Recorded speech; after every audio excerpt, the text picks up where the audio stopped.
আবু উমামা রাদিয়াল্লাহু তাআলা আনহু থেকে আন আবি উমামা রাদিয়াল্লাহু তাআলা আনহু আবু উমামা রাদিয়াল্লাহু তাআলা আনহু থেকে বর্ণিত আন্না শাব্বান আন্না ফাতান শাব্বান একজন যুবক আল্লাহর রাসূলের কাছে আসছে। একজন যুবক আল্লাহর রাসূলের কাছে আসলে ভরা মজলিস, চারপাশে মানুষ। এমন সময় একজন যুবক আল্লাহর রাসূলের কাছে আসছে, আয়েশা বলতেছে, ইয়া রাসূলুল্লাহ ইযানলি বিজিনা, হে আল্লাহর রাসূল, আমি জিনা করতে চাই, আমাকে জিনা করার অনুমতি দেন, ব্যভিচার করার অনুমতি আমাকে দেন।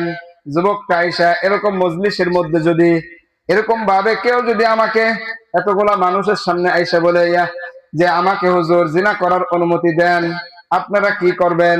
আরে কি বলতেছো তুমি? এরকম কথাও কি মানুষ বলে কিনা? আপনারা বলবেন কিনা? আল্লাহর রাসূলের কাছে আয়েশা ওই ওই যুবক, ইয়া রাসূলুল্লাহ ইযানলি বিজিনা, আমাকে জিনা করার অনুমতি দিন। আশপাশের মানুষ যারা ছিল তারা বলতেছে, তারা ফাআকবালা আলাইহিল কওলু ফাআকবালা আলাইহিল কওমু, তখন আশপাশের লোক যারা ছিল সবাই ছুটে আসছে। আরে কি কি বলতেছ? অকালু মাহমা, আরে থামো থামো, এরকম অলক্ষী কথা আর বইলো না। তুমি কি কথা বলতেছো? কার সামনে বলতেছো? তোমার কোনো খেয়াল আছে কিনা? মানুষেরা উঠে আইসা এরকম ভাবে তাকে ফিরাইতেছে। আল্লাহর হাবিব সাল্লাল্লাহু আলাইহি ওয়াসাল্লাম খুব খেয়াল করলেন, খেয়াল করে বললেন, ও দোনো, তুমি আমার কাছে আসো। আল্লাহর রাসূল কাছে ডাইকা নিলেন। ফাদানা মিনহু করিবান, ওই যুবক আল্লাহর রাসূলের কাছে আসলো। কাছে আসার পরে আল্লাহর হাবিব সাল্লাল্লাহু আলাইহি ওয়াসাল্লামের কাছে বসলো। ফাজালাসা, পাশে বসলো। বসার পরে আল্লাহর রাসূল সাল্লাল্লাহু আলাইহি ওয়াসাল্লাম কিন্তু চড়াও হইয়া যায় নাই, বরং ভালোভাবে বোঝানো শুরু করছে। আমরা যদি হইতাম কি বলতাম? আরে এমন কথাও কি মানুষ বলে কিনা?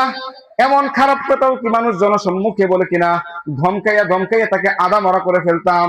কিন্তু আল্লাহর রাসূল তাকে কাছে ডাইকা নিলেন। কাছে ডাইকা নেওয়ার পরে বোঝানো শুরু করলেন, তুমি যে জিনা করতে চাও, এটা কি কাজ, কেমন কাজ তুমি জানোনি? আল্লাহর রাসূল সাল্লাল্লাহু আলাইহি ওয়াসাল্লাম একের পর এক প্রশ্ন করলেন, তুমি যেই কাজটা করতে চাইতেছ, আতুহিব্বুহু লিউম্মিকা, তুমি কি এটা চাও, তুমি কি এটা পছন্দ করো যে তোমার মায়ের সাথে জিনা করা হোক? এটা কি তুমি পছন্দ করো কিনা? আল্লাহর রাসূল কাছে ডাইকা নিয়ে আস্তে আস্তে বলে, তুমি কি এটা পছন্দ করো কিনা? যুবক বলে, লা ওয়াল্লাহি জাআলানি আল্লাহু ফিদাআক, ইয়া রাসূলুল্লাহ, আমি তো এটা পছন্দ করি না যে আমার মায়ের সাথে জিনা করা হোক, এটা তো আমি পছন্দ করি না। আল্লাহ তাআলা আমাকে আপনার জন্য কুরবান করুক, এটা আমি পছন্দ করি না। আল্লাহর রাসূল তখন বলেন, ওয়ালান নাসু ইউহিব্বুনাহু ওয়ালান নাস ইউহিব্বুনাহু লিউম্মাহাতিহিম, হয় সাধারণ মানুষ যারা আছে, অন্যান্য মানুষ যারা আছে, তারাও তো এটা পছন্দ করে না যে তাদের মায়ের সাথে জিনা করা হোক, তার মায়ের সাথে জিনা করা হোক। এটা তো সাধারণ মানুষও পছন্দ করে না, অন্যান্য মানুষেরও পছন্দ করে না। আল্লাহর রাসূল আবার প্রশ্ন করলেন, আফা তুহিব্বুহু লিইবনাতিক, তুমি কি এটা পছন্দ করো কি, তুমি কি এটা চাও কি তোমার মেয়ের সাথে জিনা করা হোক? এটা কি তুমি পছন্দ করো কিনা? যুবক বলল, ক্বালা লা ইয়া রাসূলুল্লাহ জালানি আল্লাহু ফিদাআক, আল্লাহর রাসূল, না না না, এটা আমি চাই না। আল্লাহ আমাকে আপনার জন্য কুরবান করুক, এটা আমি চাই না। আমার মেয়ের সাথে জিনা করা হবে, এটা আমি কখনোই চাই না। আল্লাহর রাসূল সাল্লাল্লাহু আলাইহি ওয়াসাল্লাম বলেন, ওয়ালান নাসু ইউহিব্বুনাহু লিবানাতিহিম, তাহলে অন্যান্য মানুষ যারা আছে তারাও তো এটা পছন্দ করে না যে তার মেয়ের সাথে জিনা করা হোক। আল্লাহর রাসূল আবার জিজ্ঞাসা করলেন, আফা তুহিব্বুহু লিউখতিক, তুমি কি এটা পছন্দ করো কিনা যে তোমার বোনের সাথে জিনা করা হোক? এটা কি তুমি চাও কিনা? যুবক বলতেছে, লা ইয়া রাসূলুল্লাহ জালানি আল্লাহু ফিদাআক, ইয়া রাসূলুল্লাহ, এটাও তো আমি চাই না।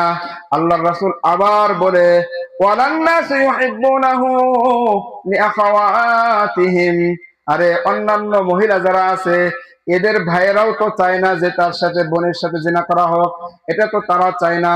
আল্লাহর রাসূল আবার প্রশ্ন করেন, আফা তুহিব্বুহু লিআম্মাতিক লিআম্মাতিক, তুমি কি চাও যে, তুমি কি পছন্দ করো যে তোমার ফুফুর সাথে জিনা করা হোক, এটা কি তুমি চাও কিনা? ওই যুবক বলতেছে, লা ইয়া রাসূলুল্লাহ আল্লাহি জাআলানি আল্লাহু ফিদাআক, ইয়া রাসূলুল্লাহ এমনটাও আমি চাই না যে আমার ফুফুর সাথে জিনা করা হবে। আল্লাহর রাসূল বলেন, ওয়ালান নাসু ইউহিব্বুনাহু লিআম্মাতিহিম, অন্যান্য মানুষ যারা আছে তারাও তো এটা চায় যে তার ফুফুদের সাথে কখনো জিনা করা না হোক, এটা তো তারাও চায়।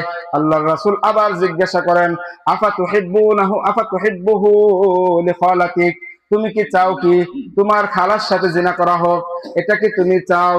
যুবক চিল্লাইয়া বলে, লা ইয়া রাসূলুল্লাহ আল্লাহি জাআলানি আল্লাহু ফিদাআক, ইয়া রাসূলুল্লাহ আমি তো এটাও চাই না যে আমার খালার সাথে জিনা করা হোক। আল্লাহর রাসূল তখন বললেন, ওয়ালান নাস ইউহিব্বুনাহু লিখালাতিহিম, সাধারণ মানুষরাও অন্যান্য মানুষও তো চায় না তার খালার সাথে এরকম জিনা করা হোক। যুবক, আল্লাহর রাসূল কি বুঝাইতে চাইতেছে? যুবক বুঝা গেছে। আল্লাহর রাসূল বুঝাইতে চাইতেছেন, তুমি যেই মহিলার সাথে জিনা করবে এই মহিলা তো হয়তো কোনো লোকের ভাই, কোনো লোকের বোন, হয়তো কোনো মানুষের মেয়ে, কোনো মানুষের খালা, কোনো মানুষের ফুফু। তুমি যেরকম ভাবে তোমার বোনের সাথে, তোমার মায়ের সাথে, তোমার খালার সাথে, তোমার ফুফুর সাথে জিনা করতে দেওয়াকে পছন্দ করো না, তাহলে ওই যুবক যেই মেয়ের সাথে তুমি জিনা করবে, এই মেয়ের গার্জিয়ান, এই মেয়ের বাবা, এই মেয়ের ভাই, এই মেয়ের যারা ভাতিজা আছে, তারা কিভাবে পছন্দ করবে যে তাদের বোনের সাথে, তাদের মায়ের সাথে, তাদের ফুফুর সাথে, তাদের খালার সাথে জিনা করা হোক?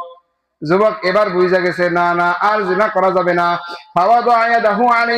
আল্লাহর রাসূল তার হাতটা তার উপর রাখলেন, যুবকের উপর আল্লাহর রাসূল তার হাত রাখলেন। হাত রাখার পরে কি করলেন? দোয়া কইরা দিলেন, আল্লাহুম্মা গফির যামবাহু ওয়া তাহির কলবাহু, আয় আল্লাহ, আল্লাহুম্মা গফির যামবাহু, আয় আল্লাহ এই যুবকের গুনাহ আপনি মাফ কইরা দেন, ওয়া তাহির কলবাহু, তার কলবটাকে আপনি পবিত্র কইরা দেন, ওয়া হাসিন ফারজাহু, তার লজ্জাস্থানকে আপনি হেফাজত করুন, সংরক্ষণ করুন, খারাপ কাজ থেকে হেফাজত করুন। দোয়া করছেন কে?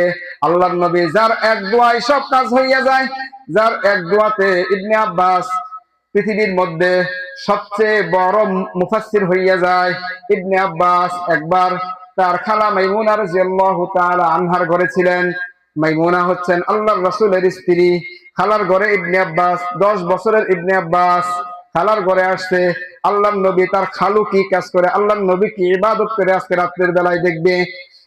রাতের বেলায় যখন আল্লাহর রাসূল ঘুম থেকে উঠছে, জরুরত সারতেছেন, ওযু করবেন, এমন সময় আয়েশা দেখেন লোটা ভর্তি পানি, বসার জায়গা সহ সবকিছু প্রস্তুত। এরকম প্রস্তুত জিনিস দেখে আল্লাহর রাসূলের মনটা খুশি হইয়া যায়, ডাক দেয়, এরকম ব্যবস্থা কে করেছে? পরবর্তীতে খালা মাইমুনা বলে, আমাদের আব্দুল্লাহ ইবনে আব্বাস এই কাজটা করেছে, আব্দুল্লাহ ইবনে মাসউদ করেছে।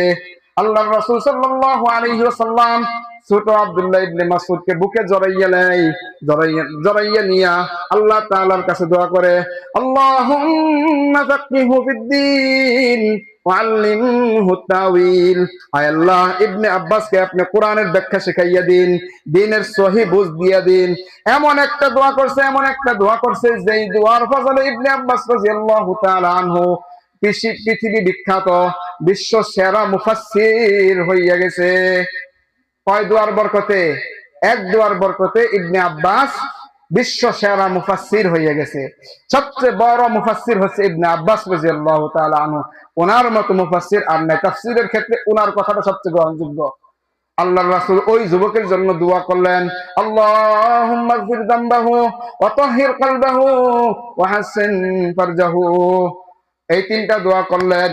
দোয়া করার পরে তার আল্লাহর রাসূলের দোয়ার কি পাওয়ার, কবুল হইয়া যায়। পরবর্তীতে এমন হয়েছে, ফালাম ইয়াকুন বাদা যালিকা ইয়ালতাফিতু ইলা শাইইন, এই যুবক আর জীবনে জিনার কোন নামও তার মুখে উচ্চারণ করে নাই।